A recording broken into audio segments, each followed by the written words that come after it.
Hi, this is Julie at Prairie Point Junction Quilt Shop in Cozad, Nebraska. Thanks so much for joining us today. This is our May session of our Saturday Sampler program, and so I'm going to talk to you a little bit about our May blocks from the Farm Girl Vintage 2 book. And we're so excited we got our quilt back from the machine quilter, and I just love how the quilting on them, it just brings them so much to life. You'll notice the binding fairies haven't finished their job yet, but we do have the quilt back, so we wanted to show that to you. I think the quilting just adds so many fun details. So this month, we're going to work on this darling little pig, and this is Penny the pig. So that's one of our 12-inch blocks that we're going to work on. And then down here, we have our 6-inch strawberry jam block. And then clear down here, we have our 6-inch busy beehive block. So those are our 3 blocks for the month. And we're glad you got to check out the quilting. So the first block that I'm going to walk you through is the 12-inch Penny Pig. And this one is on page 107 in the Farm Girl Vintage 2 book. And remember, we're making 2 different sizes of blocks each month, so make sure that you're making the correct size. So Penny Pig is going to be a 12-inch block.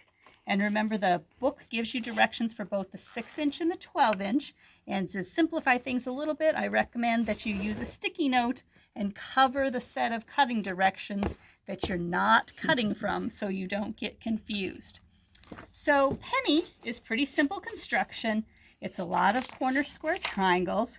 I think one of the trickiest parts of this block to wrap your brain around is this little ear section. And so the ear is actually made, this is actually the first step in constructing the block.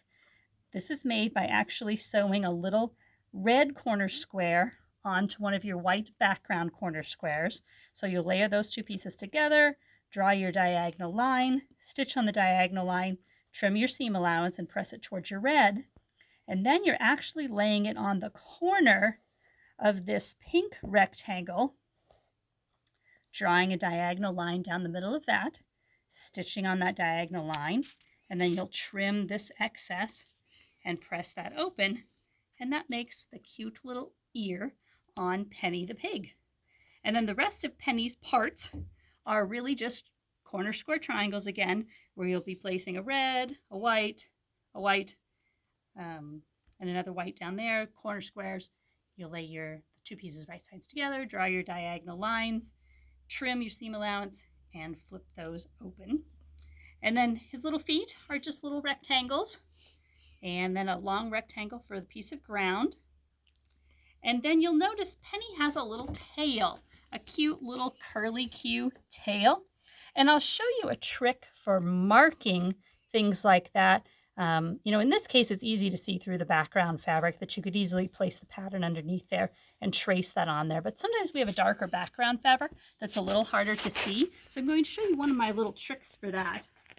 So in the directions, there's the cute little pattern for Penny's Swirl. So if I couldn't see through that fabric, what I like to do is take a piece of paper and lay that on top of my pattern, and I will trace that typically with just a pen or pencil because I can see through my paper. And I'm doing this because I don't want to damage the book. So now I'm going to take a piece of netting and I'm going to use that to enable me to transfer the pattern. So I would lay my piece of netting on top of that pattern that I traced on a piece of paper. And I'm going to use a Sharpie, just from your office drawer. And I'm going to trace that design from the paper onto my piece of netting. And you kind of just have to be careful and take some gentle strokes there so your netting doesn't stretch out of shape. But now I've traced that little swirl onto my piece of netting. And now I can place my netting on top of my quilt block, and then use whatever your favorite marking pen is that washes out. Be sure you don't use your Sharpie for this step. I'm using a water-soluble blue pen in this particular application, and then I would just trace back over top of those lines on the netting and your marking pen will go through the netting and leave your mark on your base fabric. So that's a great way, like especially if you're doing wool applique or maybe appliquing on a tea towel or something where you can't see through it. That's a good way to transfer your patterns. So there is our 12-inch Penny the Pig. And then our next two blocks are 6-inch blocks. And we've got the Busy Beehive. And Beehive is really straightforward sewing. Once again, lots of little corner squares. Busy Beehive, 6-inch block, page 25 in your book. Once again, tiny little corner squares. Teeny tiny little corner squares right there. And I think it's fun to make your heart 4 different fabrics to make a little scrappy version there. And then our Beehive, we've alternated 2 different yellow fabrics. You could make that as scrappy as you want. You know, if you wanted each row to be a different yellow, you could sure do that too. So everything in this block really is just little corner squares and rectangles all sewn together in a row. So nothing tricky on that block at all. And then our Strawberry Jam block, that's a 6-inch block as well. That's on page 127 in your book. And this one, there are a lot of tiny pieces to this particular one. So this would be a great place to double check your seam allowance. Just being even one tiny fraction of a thread off on this block is going to set you up for some problems. So make sure you're sewing with a very accurate 1/4-inch seam allowance in order to get this block to fit together. And there are a lot of pieces in that block. I know an item we've talked about before are the little alpha bitties. And they're a little package of little plastic tiles that have the alphabet on them and numbers as well. So when you're cutting out that block and laying out all your pieces, everything in the book is labeled with a letter. So it would be really helpful to use these.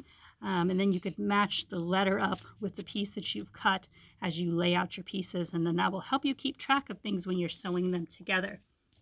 One place that I will mention for you to watch, on the outside of your strawberry jar, this little pink fabric here, the pieces on the sides are all cut 1 measurement, which I believe is 1 inch.